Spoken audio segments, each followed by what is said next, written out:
চাওক আজি এই টুনিয়া নদীৰ পাৰত এই নিউ বঙাইগাঁও অঞ্চলত আহি এটা বস্তু দেখা পালোঁ, খুব দুখ লগা এটা ঘটনা। নদী এখন ধ্বংস হোৱাৰ পথত। আজি এটা কথা চাওক, আজি কোচৰাজবংশী পৰম্পৰা কোচৰাজবংশী অঞ্চল বিশেষকৈ মূলাগাঁৱৰ পৰা আৰম্ভ কৰে এই অঞ্চলবিলাক একদম ধনতলা কিমান দূৰলৈকে বঙাইগাঁও জিলাৰ এই নদীখন আছে মাজমজিয়াত।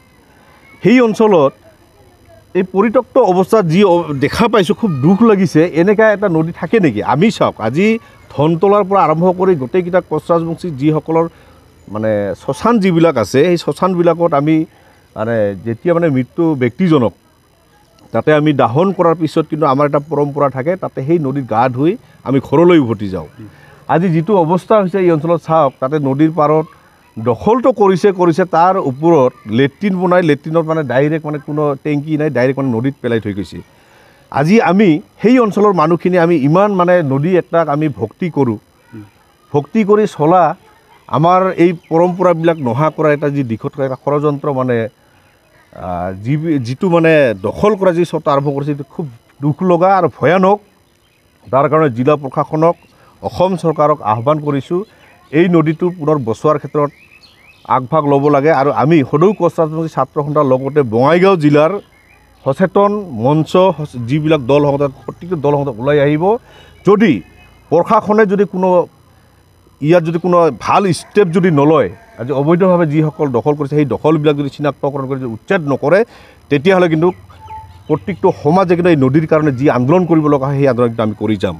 আৰু ইয়াত যদি জিলা প্ৰশাসনে যদি ইয়াত এইটো বিহিত ব্যৱস্থা নকৰে, তেতিয়াহ'লে কিন্তু সেই জিলা প্ৰশাসনৰ লগতে অসম চৰকাৰ জগৰীয়া হ'ব। আমি এটা কথা ক'ব বিচাৰোঁ, এই নদীখন যেনেকৈ আছে সেই নদীখন আমি তেনেকৈ বিচাৰোঁ। আজি নদীৰ অৱস্থা একেবাৰে নাই। এই অঞ্চলত নদী আছেনে নাই আমি মানে ধৰিবই নোৱাৰোঁ। নদীক আজি নিজৰ ঘৰৰ নিচিনা একটা মানে ব্যৱহাৰ কৰা, চোতাল ব্যৱহাৰ কৰা পৰিণত হৈছে।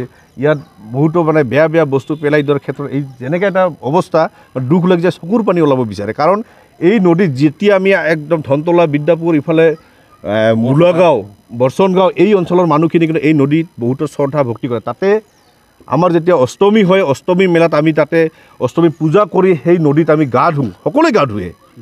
আমি যেতিয়া বিচুৱা হয় সেই বিচুৱাত আমি গৰু গা ধুৱাওঁ। কিন্তু এইবোৰ অৱস্থা দেখিলে ইয়াত কি মানে যদি আমাৰ ভৰিত অলপমান পানী লাগে, সেই পানীখিনিকো আমি মোটামুটি ঘীণ কৰিব লগা এটা পৰিৱেশ। এই পৰিৱেশটো খুব দুখজনক। আৰু বিশেষকৈ বঙাইগাঁও অঞ্চলত এনেকুৱা অবৈধভাৱে যদি কোনোবাই দখল কৰি আছে, সেইটো উচ্ছেদ কৰাৰ ব্যৱস্থা কৰিব। আৰু যিটো মানে লেতেৰা পৰিৱেশ ৰাখিছে, এই লেতেৰা পৰিৱেশটো নোহোৱা কৰাৰ কাৰণে জিলা প্ৰশাসনক মই পুনৰ আহ্বান কৰিছোঁ, নদীটো ভাল কৰক। নদীটো সকলোৰে কাৰণে। আমাৰ ইয়াত জলসিঞ্চন বিভাগৰ ইমান চৰকাৰী আঁচনিবিলাক ইমান নাহে, আপোনালোকে সকলোৱে গম পায়। এই নদীৰ ওপৰত ভৰসা কৰি মানুহে খেতি বাতি কৰে। আজি যেতিয়া আমি শালিভিত মানে আমি খেতি কৰা হয়, তেতিয়া গৰুবিলাক কিন্তু আহে এই নদীতে পানী খায়। এই পৰিত্যক্ত অৱস্থাত যেতিয়া নদীটো চলি আছে, ইয়াৰ পানী কেনেকৈ গৰুই খাব? গৰুই যদি এই পানী খায়, তেতিয়াহ'লে কিন্তু গৰু মৃত্যুৰ মুখত পৰিব পাৰে। আৰু মানুহ গা ধোৱাৰ পিছত মানুহৰ অৱস্থা কি হ'ব? ইয়াত জিলা প্ৰশাসনক অতি কম সময়ৰ ভিতৰত আহি ইয়াত তদন্ত কৰিব লাগে। আৰু নদীটো আৰু যদি ভাবে বোলে নদীটো তেতিয়াহ'লে আমি বন্ধ কৰি দিওঁ, তেতিয়াহ'লে চৰকাৰে সেইটো বন্ধ কৰাৰ ব্যৱস্থা কৰক। কাৰণ এনেকুৱা এটা পৰিৱেশ যেনেকৈ আনিছে, এই পৰিৱেশ থাকিলে মানুহ ধ্বংস হ'ব, গৰু ধ্বংস হ'ব, আমি যিবিলাক পূজা পাতল কৰোঁ সেইবোৰ নোহোৱা হৈ যাব। সেইকাৰণে আহ্বান কৰিছোঁ জিলা প্ৰশাসনক, অবৈধভাৱে যদি কোনোবাই যদি ইয়াত দখল কৰি আছে আৰু যি ধৰণৰ মানে লেট্ৰিনৰ ব্যৱস্থা কৰিছে, এইবাৰ মানে ভাল পৰিৱেশ নহয়।